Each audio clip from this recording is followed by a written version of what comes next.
Place maintenant au Market Movers, en direct sur TV Finance et sur Boursorama dans Direct Marché. Nous accueillons Louis Azaïs, notre expert bourse chez TV Finance. Bonjour Louis. Bonjour Anne-Laure, bonjour à tous.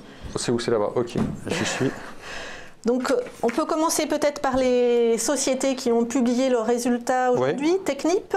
Oui, alors pour Technip, effectivement, il y a eu pas mal de résultats qui ont été publiés. Alors, ça se passe plus ou moins bien pour certaines. On va commencer par Technip, parce que là, ça se passe pas trop mal. Et après, on ira sur d'autres titres, parce qu'en fonction un petit peu de l'évolution. Donc, Technip, c'est, tout le monde le sait, c'est une parapharmacie, c'est plus ou moins excusez-moi, parapétrolière, c'est pas une parapharmacie, plus ou moins le leader mondial du secteur. Elle a fusionné avec FMC.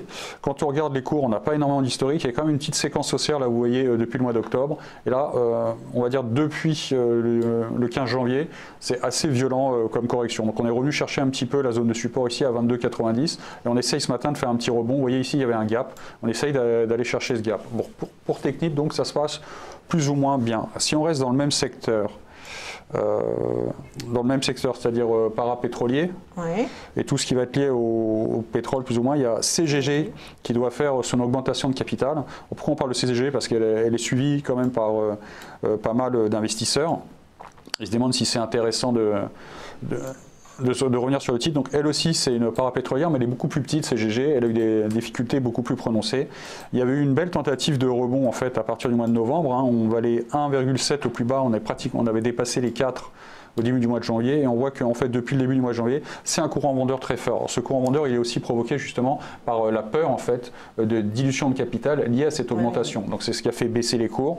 Alors il faut voir maintenant du point de vue technique, il y a une zone psychologique ici à 1,50, une autre zone qui correspond au plus bas en fait du mois d'août qui est à 1,30, et cette zone n'a pas été enfoncée. Donc a priori, pour ceux qui font du long terme et qui se disent que les conséquences de l'augmentation de capital seront positives, il y a peut-être un moyen, une éventualité de repartir à la hausse. Donc bien regardez ici cette zone de support à 1,50, 1,36, c'est un petit peu, on va dire, la dernière chance pour CGG. Alors quand on reste un petit peu maintenant dans ce secteur, non pas de pétrolier ou de parapétrolier, on peut regarder Vallourec. Alors Vallourec, c'est plus ou moins du parapétrolier. Pourquoi? Parce que c'est de l'acier tubulaire et c'est de l'acier qui est utilisé en fait pour ramener justement tout ce pétrole. Alors Vallourec, elle a moins de chance, hein. C'est un petit peu compliqué pour Vallourec aujourd'hui. Je pense qu'on est dans les moins 8 ou dans les moins 10. Oui. Donc Vallourec, ça ressemble un petit peu, plus ou moins, à ce qu'a subi Technip. Donc vous voyez qu'il y a des rapports, ou à ce qu'a subi CG, c'est-à-dire une baisse en fait très prononcée depuis la mi-janvier. Il y a une sorte de petite figure qui est connue pour les techniques, on appelle ça un double top ou un double creux. Après, il y a eu un breakaway gap, donc une accélération à la baisse avec un trou de cotation. Et on voit que les investisseurs n'ont pas très confiance sur Technip. Elle a essayé de repartir à la hausse, ça a été un échec. Et on revient chercher, excusez-moi, n'importe quoi. Et donc on vient rechercher la zone de support ici, donc c'est les 4,57 et derrière il y aura les 4,25. Voilà. Donc qu'est-ce que j'avais vu aussi Arkema. Donc ça c'est de la chimie, mais c'est de la pétrochimie, parce qu'on se souvient qu'au début Arkema c'était une filiale de Total. Oui. Voilà. Donc on va regarder un petit peu Arkema. Qui a publié des résultats en hausse de 35% voilà. Ce matin. Donc Arkema, vous voyez que elle n'est pas du tout concernée par ce genre de problème. C'est vraiment l'aspect chimie ou enfin d'autres choses qui vont vers elle, parce que elle est plutôt bien orientée en fait. C'est surtout les résultats qui ont fait bouger, hein. Là aussi en fait depuis le mois de novembre on avait baissé, on avait créé une zone de support ici à 95,70 et ce matin vous voyez ce petit trou de cotation, cet écart de cotation à la hausse, on appelle ça un gap, et vous voyez qu'au plus haut pratiquement de la séance on a échoué sur une résistance. Donc jamais oublier, effectivement il y a le fondamental, mais jamais oublier le technique, c'est-à-dire que même si vous pensez que les résultats sont bons et que le titre doit monter, comme par hasard on s'est arrêté sur un niveau technique, à savoir ce niveau technique c'était le plus haut du 29 janvier. Et quand on regarde la bougie, donc c'est une méthode, ça s'appelle ça les chandeliers japonais, c'est inventé par les japonais enfin, les Occidentaux l'ont découvert vers le 18e siècle, mais je pense que ça date depuis le 15e ou 16e siècle, donc c'est une très vieille méthode. Et ces chandeliers japonais, pour l'instant, après la journée n'est pas finie, ouais. Et si on devait arrêter la journée, ou même si on fait quelque chose en horaire, vous voyez qu'on a ouvert ici avec une très forte hausse, on est monté jusqu'à 108 et on a réintégré les baisses. Et le fait, on a réintégré en fait. Et le fait, on appelle ça une mèche haute, une shooting star maintenant, c'est plutôt quelque chose qui incite à la prudence. Pourquoi? Parce que ça veut dire que les acheteurs avaient l'avantage, ils ont beaucoup monté, mais ils n'ont pas réussi à maintenir maintenir leur avantage. Et maintenant, en fait, ils sont en train de refluer. Et donc, ils sont pris à revers d'une certaine façon. C'est un peu comme si vous faites une attaque et vous n'avez pas assez d'essence, vous êtes out of supply et après vous ne pouvez plus tenir la position. C'est un peu ce qui se passe. Ils ont essayé de dépasser. Non mais c'est vrai, c'est toujours une bataille entre acheteurs et vendeurs. Exactement, ils ont essayé de dépasser et pour l'instant ils réintègrent. Alors on va rester sur les baisses, parce que j'avais vu que Ingenico aussi, ça a été... qui a publié aussi des résultats en hausse de 5%. Voilà, vous voyez, les résultats en hausse de 5%, ça n'a pas trop plu à Ingenico, parce que hier on était sous les 94, donc c'est la zone de résistance depuis le 9 janvier. Vous voyez qu'il y a eu un échec, 2 échecs, 3 échecs. Hier, ce n'était pas vraiment un échec parce qu'on ne l'a pas vraiment atteint, donc on a fait 4 ou 5 échecs. Et aujourd'hui, avec les résultats, et ben boum. Hein. Là, pour l'instant, on est à moins 10, mais quand on a ouvert, on n'était pas à moins 10, on était beaucoup plus bas, on était vers les moins 15, moins 20.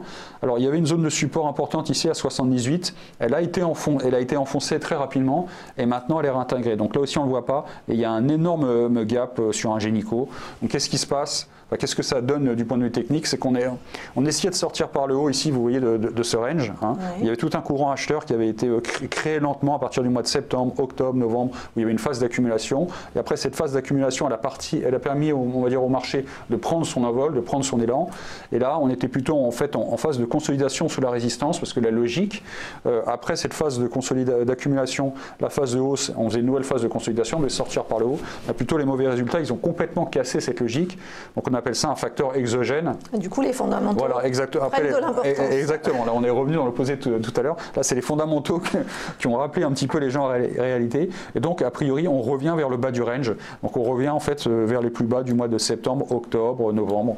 Peut-être même à la limite, si le marché, enfin, si ce titre n'arrive pas à s'extirper par le haut, on est peut-être dans une logique où on va rester bloqué entre 94 et 78. Et on est peut-être éventuellement sur une zone d'achat. Mais bon, il faut voir un petit peu avec la volatilité. Sinon, je ne sais plus ce que j'avais vu d'autre. Sur Technicolor. Voilà, Technicolor. Technicolor, la pauvre, c'est la plus forte baisse. Ah ouais. Alors Technicolor, on se souvient, c'est quand même les inventeurs justement du Technicolor. C'est une belle action, mais ça fait des années qu'elle a du mal.